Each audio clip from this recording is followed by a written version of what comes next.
Première culture vivrière, l'igname est principalement cultivé au centre et au nord de la Côte d'Ivoire. La production annuelle est estimée à plus de 7 millions de tonnes. Cette production connaît une baisse de 38% ces 10 dernières années. Plusieurs facteurs humains et naturels sont à l'origine de cette chute. Le district autonome de la vallée du Bandama n'échappe pas à cette réalité. Une édition des Jeudis du district est consacrée à la question. À travers cette rencontre d'information et d'échange, le ministre-gouverneur Jean-Claude Kouassi veut identifier les difficultés et proposer des solutions durables afin de faire de la production de l'igname une source de revenus et de création d'emplois. Nous partons du sol jusqu'à la transformation, à la commercialisation et à la promotion. Tout ce qui peut permettre de tirer le maximum de richesses, mais tout ce qui peut donner à nos populations des emplois à partir de l'igname. Un exposé du Centre national de recherche agronomique, CNRA, a permis de poser le diagnostic. Des pistes de solutions ont été soumises pour relever le défi de la production de l'igname. Nous avons des nouvelles variétés qui produisent beaucoup plus, qui sont plus résistantes. Là où, avec un tubercule, on pouvait produire deux semences, aujourd'hui, on peut produire plus de 50. Des machines existent aujourd'hui au conseil régional et n'attendent que les coopératives. Si on se regroupe à plusieurs pour avoir des dizaines d'hectares, il n'y a pas de raison qu'ils sollicitent le conseil régional et que le conseil régional mette à disposition ces engins-là pour leur permettre de labourer. La transformation de l'igname en produits dérivés, la création d'industries sémencières sont aussi proposées. L'igname est un atout inexploité dans le district autonome de la vallée du Bandama. Thème de cette édition des Jeudis du district.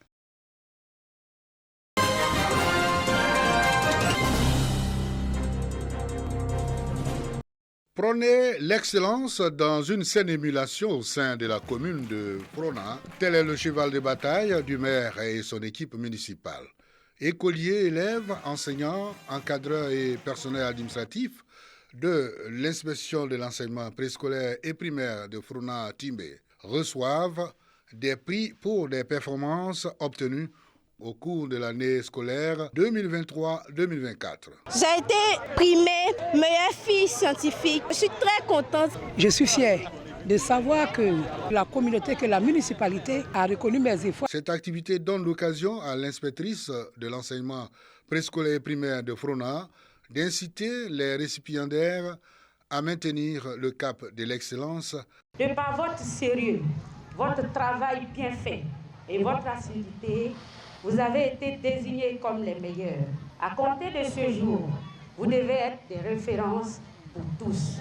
Et vous devez redoubler d'efforts afin de maintenir le cap et mériter la confiance de votre hiérarchie. Pour le maire de Frona, il s'agit de contribuer à l'épanouissement des acteurs du système éducatif afin de permettre aux enseignants et aux apprenants d'être dans de meilleures conditions de travail. Nous continuons d'appuyer l'inspection primaire et préscolaire et nous vous appuyons également donc, la direction régionale de l'éducation nationale pour que nos enfants puissent apprendre dans les meilleures conditions possibles. Au nom des populations, le sous-préfet de Frona a exprimé sa gratitude à la municipalité pour ses actions à l'endroit de l'éducation.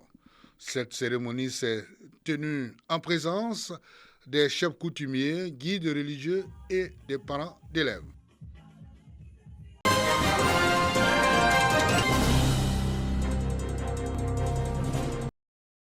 Selon l'annuaire statistique des VBG 2022 du ministère de la Femme, de la Famille et de l'Enfant, les femmes et les enfants constituent les principales victimes des violences basées sur le genre, soit 70,80% des cas de viol rapportés et 74,2% des cas d'agression sexuelle.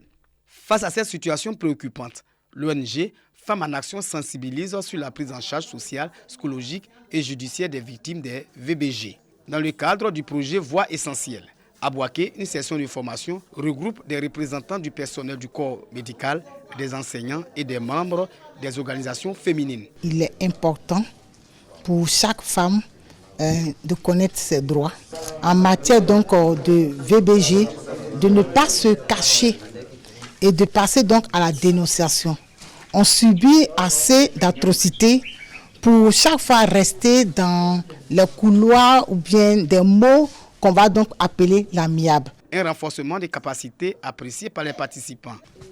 Aujourd'hui, cet atelier, vraiment, c'est une grâce pour des femmes, pour des jeunes qui n'arrivent pas à s'exprimer. Les femmes en situation de handicap auditif, vu la difficulté de communication, cela fait qu'elles n'arrivent pas à avoir accès à toutes les formations qui se passent. Et il y a beaucoup, certains n'ont même pas connaissance de leurs droits. Renforcement des capacités des agents de santé en approche, convivialité et la prise en charge des cas des VBG. C'est le thème de l'atelier. Il existe 6 types de violences basées sur le genre, notamment le viol, l'agression sexuelle, l'agression physique, le mariage précoce, le déni des ressources et la maltraitance psychologique. Depuis 2016, l'ONG Femmes en Action œuvre pour la paix et la défense des droits des femmes et des enfants en Côte d'Ivoire.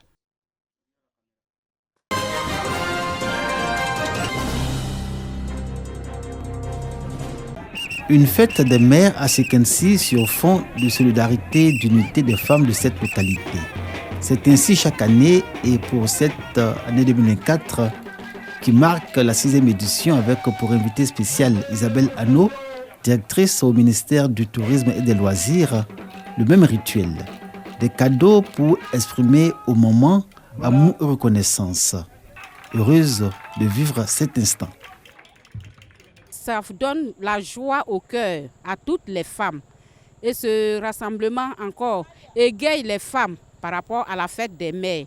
Donc nous sommes bien contentes pour avoir réuni ces femmes. À travers une rencontre pareille, ce sont les femmes ensemble. C'est un message de paix, un message d'entente, un message de développement.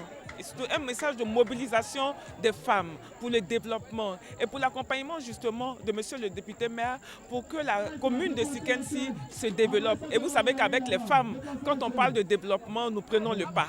L'événement a mobilisé les femmes issues de toutes les composantes et catégories socio-professionnelles de Sekensi. Elles ont exprimé leur cohésion et leur unité à travers des matchs de football. En opposition, l'équipe des femmes du marché, celle de l'association des commerçantes et l'équipe des esthéticiennes de Libou, village voisin. En finale, les commerçantes battent les esthéticiennes après des tirs au but et remportent le trophée mis en jeu par le député maire de Sekensi. J'ai dans ce sens exhorté les femmes de Sekensi à se mettre en association, en groupement, pour pouvoir bénéficier de financements et de projets. Parce que les financements individuels sont difficiles. Alors nous attendons d'elles cette union-là pour pouvoir bénéficier de tout ce qui est prévu pour la femme ivoirienne. Les mamans de Sekensi, comblées de temps d'affection et de cadeaux, ont fait des bénédictions pour les autorités préfectorales et le maire de Sekensi, à leur tour comblés de cadeaux par des moments heureux.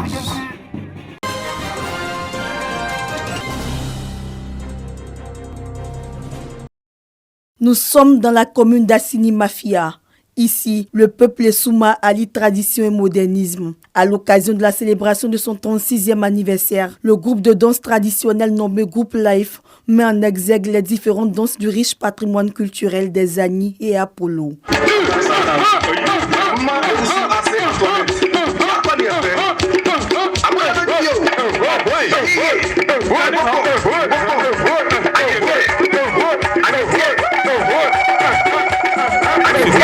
De personnalité vraiment abonde dans notre sens.